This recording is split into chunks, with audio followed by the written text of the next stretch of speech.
Now the latest from the Scottsbluff Body and Paint Sports Desk. Scottsbluff Body and Paint, you're driving home our reputation.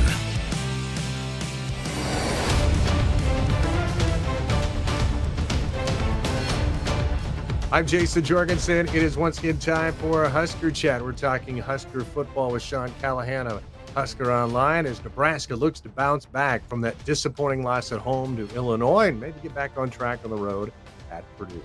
Sean, thanks a lot for joining us. It was a spectacle on Friday night. Unfortunately, not a great finish for Nebraska. As you look at that one, boiled it down, what's the biggest bummer for you out of that game? Just that Nebraska still doesn't know how to finish and win on a stage like that. And it was a stage. Let's not kid ourselves. It was the third most watched college football game of the weekend last weekend. So a lot of people saw it. And Riola played a brilliant first half. They did everything right with him. But the defense just could not find its sea legs when it mattered to get off the field. And then the offense later kind of had some moments where they fell back. And, there were two or three moments in that game that if one of the three happened, Nebraska wins. And I think that's what's probably the most frustrating thing about Friday's loss. What do you make of them bringing in former Nebraska kicker Brett Maher to kind of help with the kicking woes at this point? Well, he's been around for the whole season, so it's not like it just happened. I mean, he started coming around in training camp. I think Coach Rule kept it under wraps. I had heard about it a week or two ago that he had been around, and we put something in our article Monday. Then Rule addressed it Monday as well, that he was officially on staff because we didn't know the parameters, but the rules now allow you to do this. I mean, it's just taking advantage of what you wouldn't have been able to do a year ago or ever before. Before you could only have your 10 on-field assistants and then graduate assistants that could actually instruct.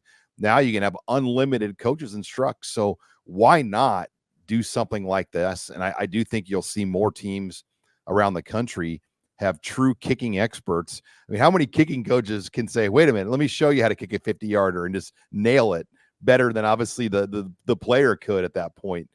So it is a luxury to have a guy like Greg, or to have a guy like Brett Maher. I almost said Greg Zerloin because he lives in Lincoln here too. That, however, though, is a position that's got to be fixed because you have to figure Nebraska is going to have a number of close games here the rest of this year.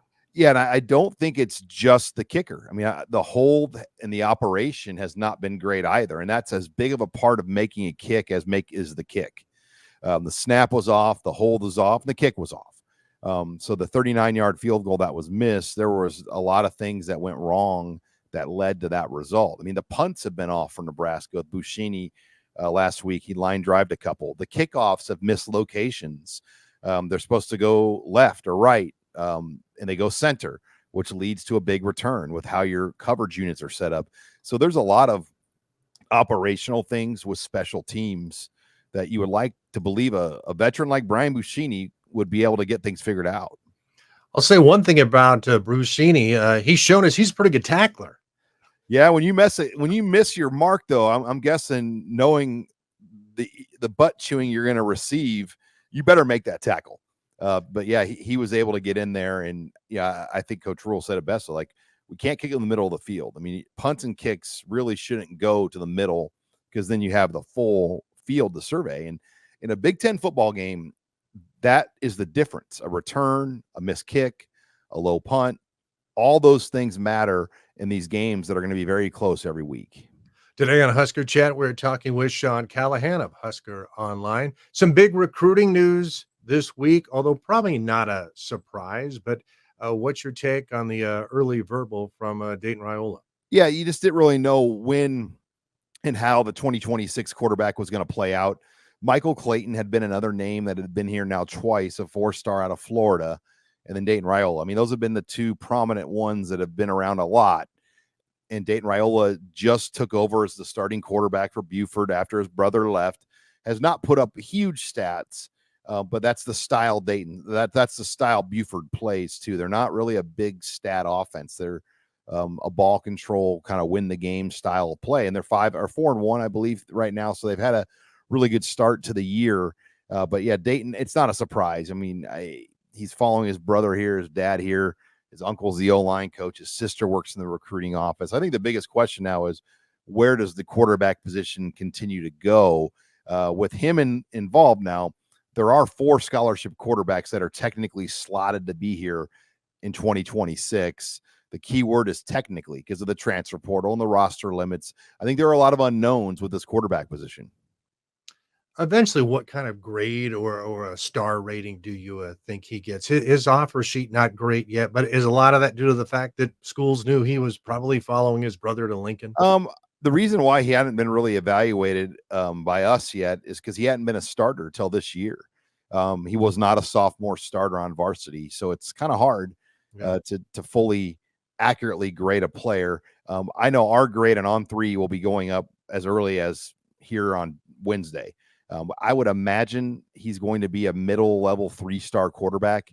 Again, though, I don't know that until they watch, and they're watching all of his game tape right now as we speak at On3. So they wanted to kind of break down everything we had, because there wasn't enough a year ago to really fully evaluate when he wasn't the starting quarterback.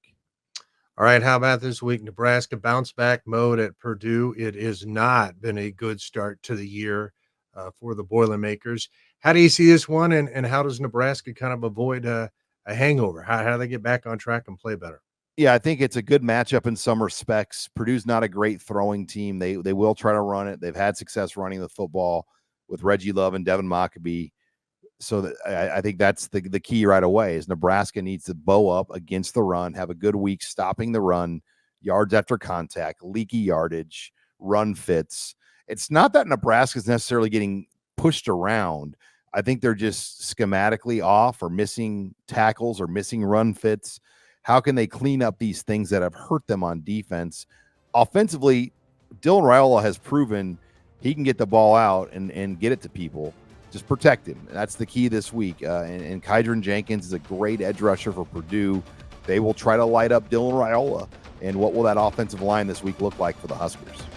All right, Sean, as always, we appreciate your time and your insights. Have a good trip back east this week. Thank you, Jayson. Appreciate it. That was Sean Callahan, the publisher of Husker Online, joining us for Husker Chat. We are here every week. For Husker Chat, I'm Jayson Jorgensen.